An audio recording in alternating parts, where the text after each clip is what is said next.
answer? Sorry, tutor, nobody listen to you. I will help you to point, right? So carry on. Start again. At the beam, the peak of the beam being I minus away 3 dB. At this point, we draw a integral line.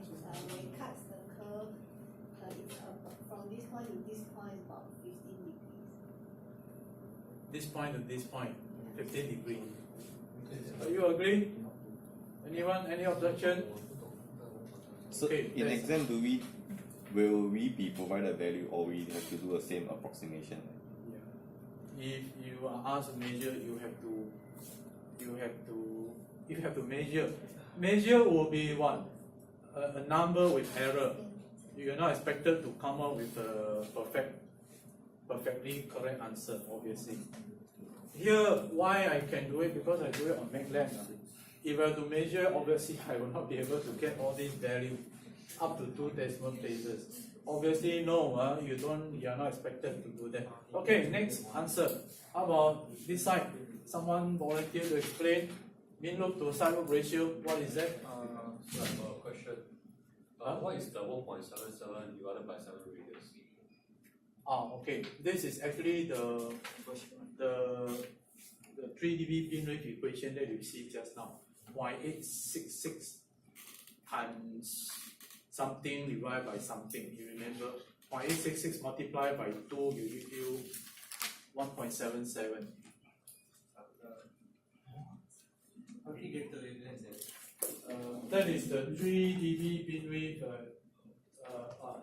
Is on your slide. Remember, you are given the 0.866 something.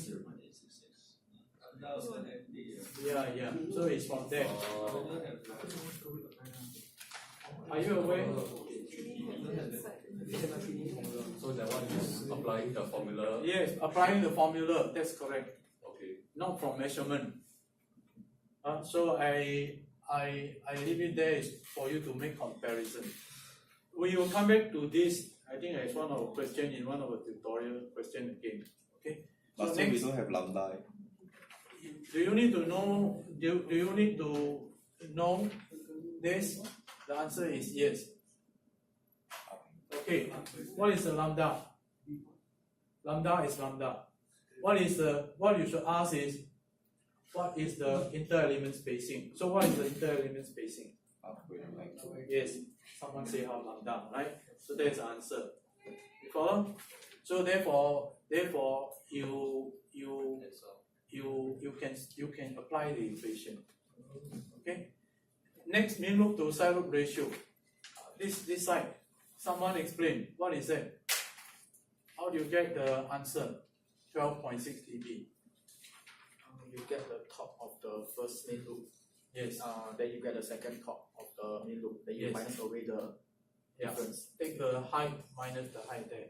So that's the answer. Okay. For now, beam width. The group over there. Anyone? Someone volunteer? Explain. How do you measure the how do you measure the first now beam width? Yeah, go ahead. Nobody can explain. The beam width of till the first null. Okay. Till the first null. I mean from 0 to 20 something. The first null. The first null. This one? Yeah. That Oh, that's wrong. Do you know what's the meaning of first now beam width? Anyone? The first now from the main beam. Yes, that's correct. The first now here is referring to the beam. You know, the highest point. Look left, look right. The very first from the center is the first now beam width. Follow? So therefore, it is this wave. This wave, So first there, not the physical first. First here with respect to the center, the highest beam, the beam, the beam loop. All clear? Okay, good. How about 4 dB beam rate? Now the first case 3 dB beam rate. Now 4 dB beam rate. Answer from here. What is 4 dB beam rate? Look down 4 degrees from the line. Yes. So instead of look down 3 dB, look down 4 dB. Follow? So exactly the same process. Okay, that's good. Okay, now angles, this one I volunteer to explain. Now angles refer to all these points. And then look out for the values on the horizontal axis. That give you the now angle. Observation here is this. Well, the now intervals getting bigger nearer the end fire direction. So what I'm trying to say here is this. The distance between the two nows are smaller as compared to the distance between the subsequent two nows. You see that? The significance of this is what? The resolution of your beam pattern actually changes from the beam to the end fire direction. That is the observation. You follow? So the now distance changes. Alright? It has something to do with the so-called resolution of your beam pattern from the broadside to the end fire direction. It has significance in your radar processing. For the time being, we will not talk about it, but I think 1 or 2 lectures from now, you see the effect of why the beam resolution changes and it's going to affect your target detection. Okay? Okay, last part, number of elements of the array, Y7. That's 6 null points. Yeah, because there are 6 nouns, right? Correct. Anyone, any objection? All agree? So how is that null interval is getting bigger? Like if I see the difference, it's not really increasing. Yeah, you look at this and look at them. Are they the same? No. Not the same. The wave here is compared to the wave there. This is obviously wider, right? So, well, I leave it to you to use your ruler on your paper. Physically measure it. You see there is a difference. Okay. Okay. Now, maybe I just show you this solution, and I want you to go back and think about it, and see what is the meaning. Use your camera or whatever you want to capture. Go ahead. Okay. So the array factor, this is something that we have derived. So this is basically from your lecture notes, and well, to obtain the array factor in the form of a sinc function, and that is what we can do. Alright, so this is your array factor given from the note. And around the broadside, well, we say that this can be simplified into, well, this expression can be simplified into n psi divided by 2. If you try to obtain your beam width, okay, so we say that the denominator can be simplified to n psi 3. The 3 here corresponding to the 3 dB beam width. So it is actually referring to this. You know that sine function, or maybe we can write this way in the limiting case.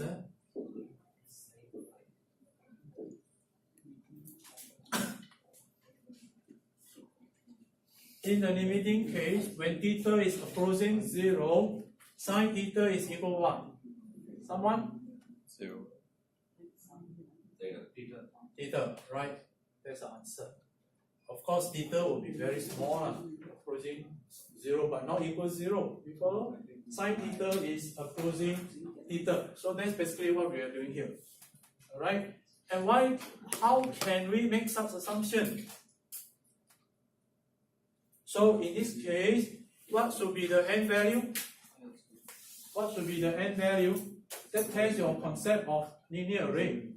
N should be small, big, extremely big, or what? Or extremely small. N should be big or small? Yeah, big, it should be as big as a big fish. So it has to be big. Why? When n is big, what will happen to the beam pattern at the broadside? Yeah, it will be very directive. If the beam is very directive, what is the beam width? Small. So that's why you can use this approximation. Follow? So, but I think it's good for you to go through this by yourself. And next week we come back to this again. Now, here, capture this and try to interpret the mathematical expression. Alright, sorry, let me see whether I have next page. Yes. Done? Okay, basically what we are trying to say here is this. If you were to choose your antenna array element wisely, this is your antenna array. Right? So here you have, let's say, 5 elements. You may choose this point as a reference point. You may choose this point as a reference point. Whatever point, in fact. Alright? If you to choose this point as a reference point, you end up with a beam pattern with an array factor with a factor of e power j something. But if you to choose, let's say, the center element as the reference point, you'll find that the exponential function that you see in your lecture notes, when you have your reference point chosen correctly, this term will disappear. And which is the point that gives you that magical effect, the center of your array. You follow? So the selection of the reference point will in fact will directly affect your so-called phase response. See from here, this is basically exponential function, right? This corresponds to the phase response of the array. And that's why the reference point that you choose, either this point or the center and so on, has something to do with the phase. So the reference point is also known as a phase center. Phase center. So the phase center is going to determine the phase response, right? And it is actually illustrated here. Okay? So here, array factor with the center of gravity chosen to be the phase center, that gives you the array factor. You follow? CG here means the CG of this aperture. Now, what do you mean by CG? So if you to see this as a physical structure, what is the center? Here. If you to put your finger here to actually hold the array aperture, is it going to rotate? No. Why? Because this is a CG, center of gravity. You follow? So that is the meaning. The array factor, using the array aperture center of gravity as the phase center, then you obtain an array factor which is actually a real function without the exponential function, without the exponential term. So therefore the phase response is 0.